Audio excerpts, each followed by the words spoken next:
Hello and welcome.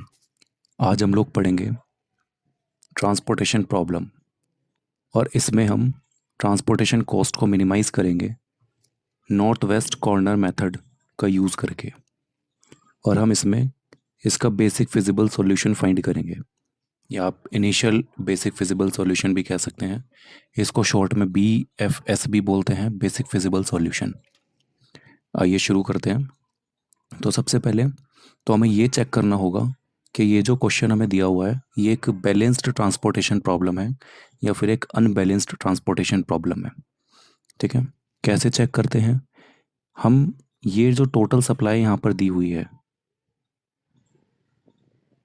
इसे check करते हैं, और जो टोटल डिमांड दी हुई है इसको चेक करते हैं।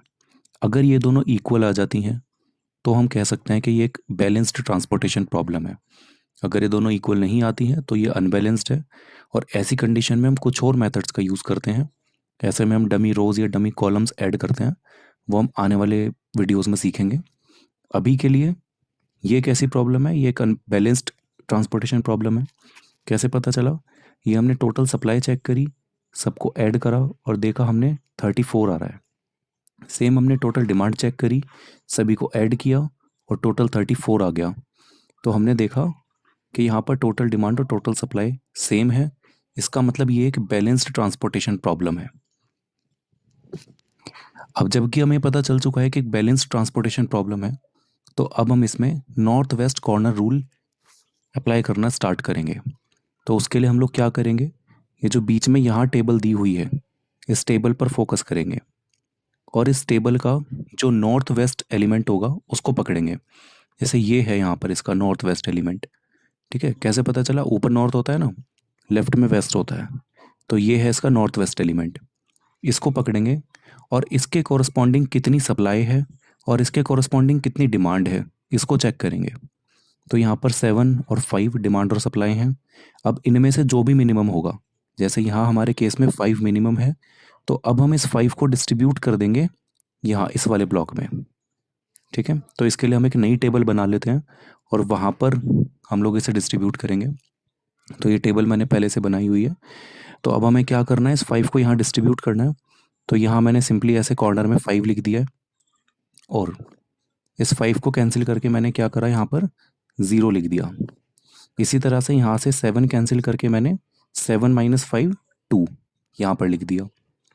अब इनमें से जो भी कोई ऐसी रो होगी, जो रो या कॉलम होगी जिसकी सप्लाई या डिमांड 0 हो चुकी है, उसको हम पूरा ही कैंसिल कर देंगे। जैसे हमने देखा यहाँ पर ये 0 हो चुका है। अगर ये 0 हो गया है तो हमने इस वाले पूरे रो को कैंसिल कर दिया। अब हम एक और नई टेबल बनाएंगे और अब की बार एग्जामिन करेंगे ये जो बची हुई हमारे पास टेबल है, जैसे ये, और इसके फिर से नॉर्थ वेस्ट एलिमेंट को पिक करेंगे। यहाँ पर 3 है तो इसको पिक करेंगे, एक नई टेबल बना लेते हैं। ये हमारी नई टेबल बन चुकी है, और इसमें अब हम ये चेक करेंगे कि इस नॉर्थ वेस्ट एलिमेंट के कॉरस्पॉन्डिंग जो सप्लाई और जो डिमांड है इसमें से मिनिमम क्या है। तो मिनिमम 2 है, तो इस वाले 2 को डिस्ट्रीब्यूट कर देंगे।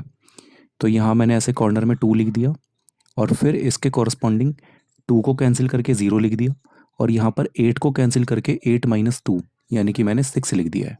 फिर पहले की तरह जो भी कोई रो या कॉलम 0 हो चुका है उसको कैंसिल कर देंगे।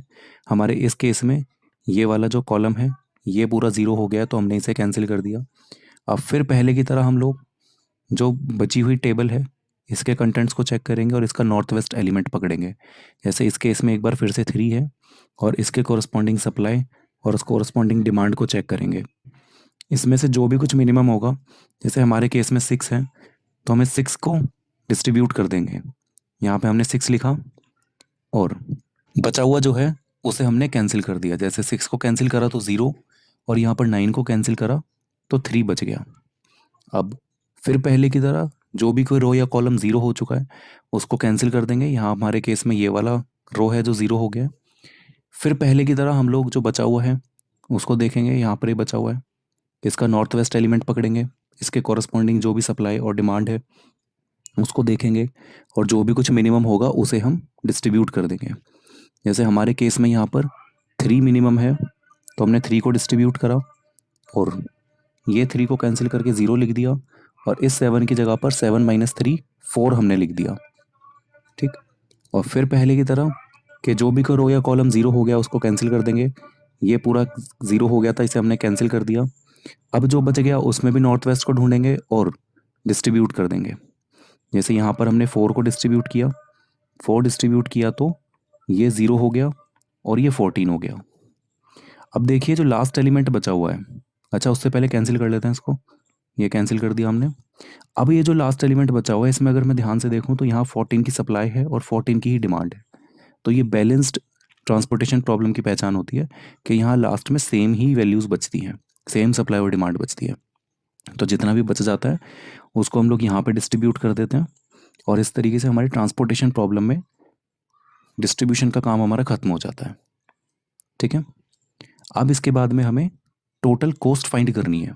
टोटल कॉस्ट कैसे फाइंड करेंगे, उसके लिए जो हमने डिस्ट्रीब्यूशंस करे हैं इनकी आपस में मल्टीप्लाई कर करके ऐड कर देंगे, ठीक है। जैसे कि हमने यहाँ पर क्या है 2 और 5 है तो 2 इंटू 5 करेंगे और इसमें ऐड कर देंगे इस सेकंड वाले को, क्या है ये 3 इंटू 2 है।